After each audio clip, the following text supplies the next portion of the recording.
So we're going to check to verify that this Mitsubishi endeavour timing belt tensioner, the hydraulic tensioner, is bad. This tensioner is supposed to have about 4.8 millimeter. Like 4.8 millimeter, 5 millimeters, about a 1/4 inch. So you see, it's actually less. And if this tensioner, so it seems like overnight this tensioner is losing the pressure buildup. When the car warm up, which is about what, maybe 5 to 10 minutes, the rattling sound or knocking sound go away. So what I'm gonna do today is I'm gonna start it without moving that, because if I pry right here and push this up, it creates a bigger gap here. So obviously this tensioner looks like this is where it starts. Maybe no, it probably a little bit lower than that, but the tensioner, like, it's not holding the pressure. I don't know how it builds up after it get warm. I mean, it's a hydraulic, so I don't know, maybe it's like a shock absorber possibly. Okay, so you see what's going on there? Look at how that is moving. That is jumping around the rack. So look, if you want that stuff to go away,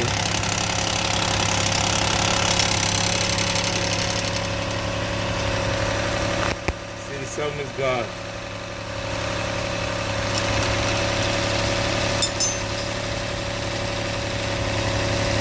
Okay folks, so we just confirmed while the engine is running. I mean, I don't know if I have to tell people don't do this at home, but don't do this at home. Unless you want to lose a finger or something. This belt could actually jump out at any time. Or the belt could break under stress. I don't know. The belt looks... it needs replacing. I'm just going to replace the tensioner for now. I just got this car. I don't really want to sink money into it. I didn't even drive it properly. It vibrates on the highway. Could be the tires, because the tires is tires are low.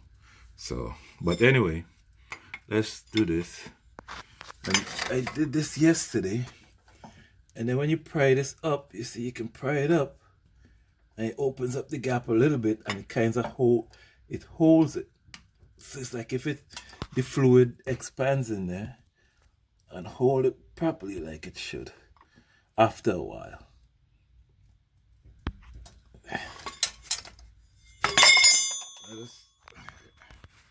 As I put back the tension, so you see now the space is just about the 1/4 inch gap that you're supposed to have between the tensioner and the pulley, what do you call this, the pulley bracket. So I'm going to replace this tensioner. This tensioner is not holding pressure overnight, and then we try it again. So I'm going to take this off and just replace. I'm using a pry bar to just hold that in. Don't do this, folks. I should say do this at your own risk. This is an old car that I just bought. So.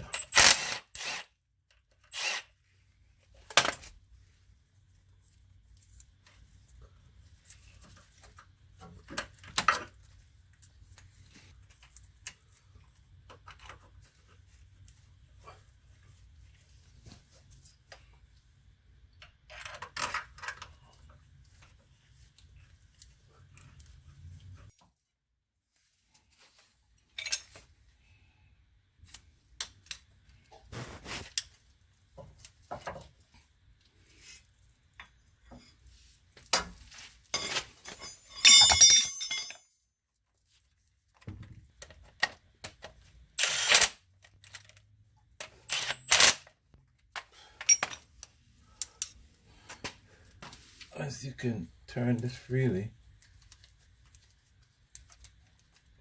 too much tension in it. So that's it, folks. You torque it to spec.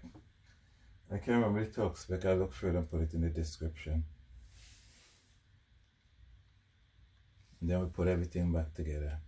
The crank bolt is 150 foot-pound. Hold one. And I'm able to press this in with my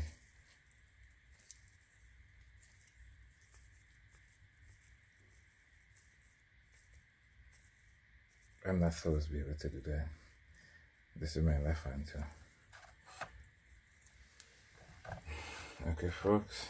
Hope that helped. Let's see if it's leaking there. Oh, there's no real leak. It's just sweating a little bit. I guess it just got old.